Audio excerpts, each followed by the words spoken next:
I got a email from somebody who loves Taekwondo and Judo. He's been practicing for 25 years, and he wants to eventually open his own school because he loves it so much. And he saw my video about being fat, thin, and weak in the martial arts. He agrees with me 100%. But he says that he's 6'4", and he used to weigh 220. And then now he weighs 260, and he's trying to get back in better shape, and he wants to basically looking for advice on how to focus his mind, to focus on what needs to be done in the present moment and not worry about the numbers and unnecessary garbage. So basically says he has the opportunity to live his dream, and he needs to be ready physically and mentally. Alright, so I see that this is part of the struggle, not struggle, but this is part of the journey of the martial arts, is the self-improvement. And it's not against any enemy, like a person. It's like yourself and bettering yourself. You know, when you're talking about like fitness and like weight loss and muscle gain, there's no enemy out there. There's no like human being out there trying to hurt you. It's more like the bench press or the squat rack or the pull-up bar or the weight scale. I mean, those become your challenges, and these challenges are very important for your growth towards a high development in the martial arts. Like, it's part of the journey towards developing yourself. So basically you say that you've been training for 25 years, but part of the difficulties, or part of the challenge in being a real martial artist, is not just being a martial artist for 5 years, 10 years, 15 years, 20 years, but for pretty much your whole life, that you maintain a high standard. You know, it's about the longevity more than anything. It's about the lifestyle. Like that discipline that you have to eat healthy on the dinner table. It's not just what you do, the hard work that you put in at the gym. It's not just about the hard work that you put into the martial arts school. It's not just about working hard and sparring. I mean, it's about eating healthy at the dinner table day after day. It's about constantly educating yourself, reading books, watching videos to help you gain more intelligence, more insight. It's about constantly bettering yourself, constantly understanding yourself, constantly understanding the world. And yes, it involves exercise, you know, on a consistent basis to better your health. You know, and I see that focusing on the scale, you shouldn't really, I say you should weigh yourself maybe once every 3 months. Weigh yourself once every 3 months, or weigh yourself maybe even once every 6 months. Give yourself time to grow, or to better, to improve. Give yourself time to improve. Do not weigh yourself every single day or every single week or even every single month. Give yourself 3 months, give yourself 6 months.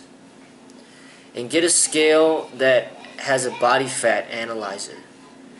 Don't just look at the pounds. Look at how much body fat percentage you have.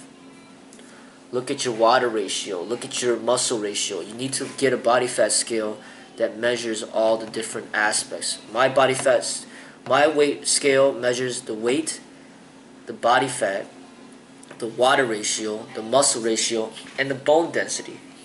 You need to get a scale that has those different readings, because it's not just about the weight. Because you might weigh the same, but you might have transformed the fat into muscle, and then now you have more muscle mass, and then there's improvement. It's not just based on the weight alone. So you need to have the proper measurement scale, and I'd say that don't measure every every month or every day or every week. Measure once every 3 months or measure once every 6 months. And what else you should do is clearly identify training objectives into improving yourself. So you got to mark down a list of a bunch of different exercises that you need to improve upon, such as the push-ups, the sit-ups, the pull-ups, the bench press, the squat, the jump rope, side kick holds, just list a bunch of exercises that you need to improve upon, and focus on that development, because you need to be aiming towards improvement. So week 1 you might be able to do 20 push-ups. A month later you might be able to do 30. 3 months later you might be able to do 40. You need to steadily improve with the push-ups, the sit-ups, the pull-ups, until you kind of reach like almost a plateau where it's going to be hard to improve because you're already like almost at your peak.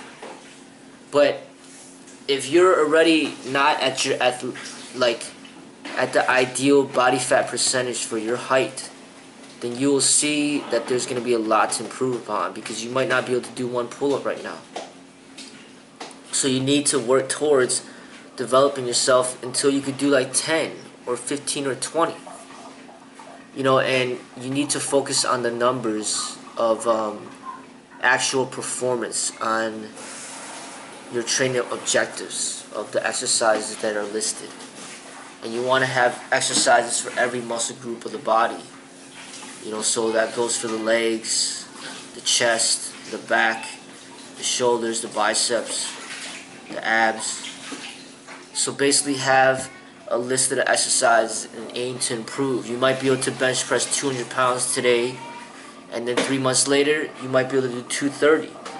Then after that you might be able to do 260. You need to aim towards improvement, and that should be the primary focus. It should not be the weight scale.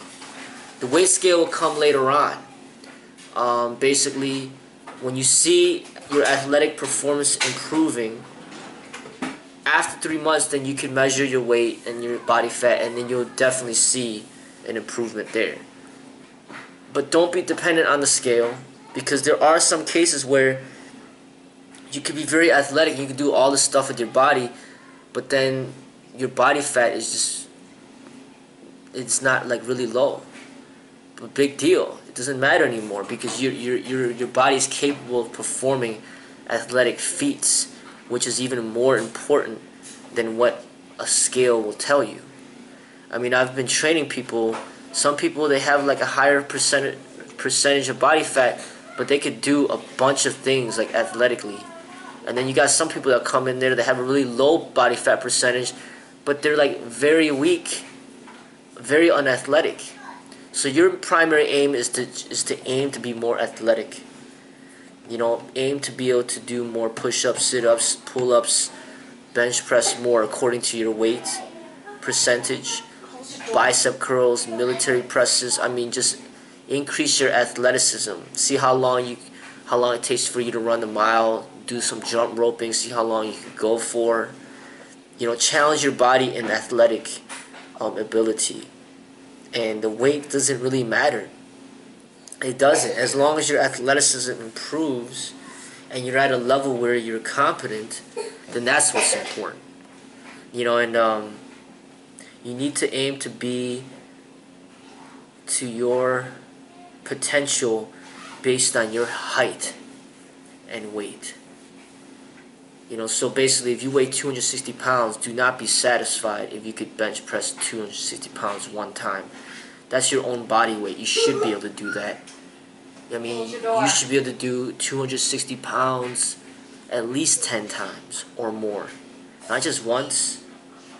So then that gives you motivation to, hey, maybe cut some weight, go back down to 220, and now you're doing 260 10 times.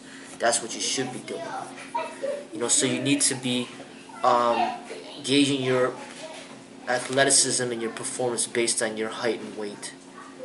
you know, because otherwise you just become a power lifter, and that's not going to be proficient for the martial arts. Because for the martial arts, you need to be at your top athletic, athleticism for your weight and your height. That's how what's going to make you move very fluid and graceful, like how a martial artist should move. So, as I stated, that should be your focus. Because training objectives are important, and it doesn't mean that you need to test yourself every single day that you work out. You could essentially work out and just not even think about the numbers, and then just test yourself every week or every 2 weeks, and do your best, and then basically write it down to see if you're improving. So that's what I recommend. And then weigh yourself maybe every 3 months, every 6 months to see what the numbers say on the scale. But like I said, you should always put priority on your athletic performance before what the scale states.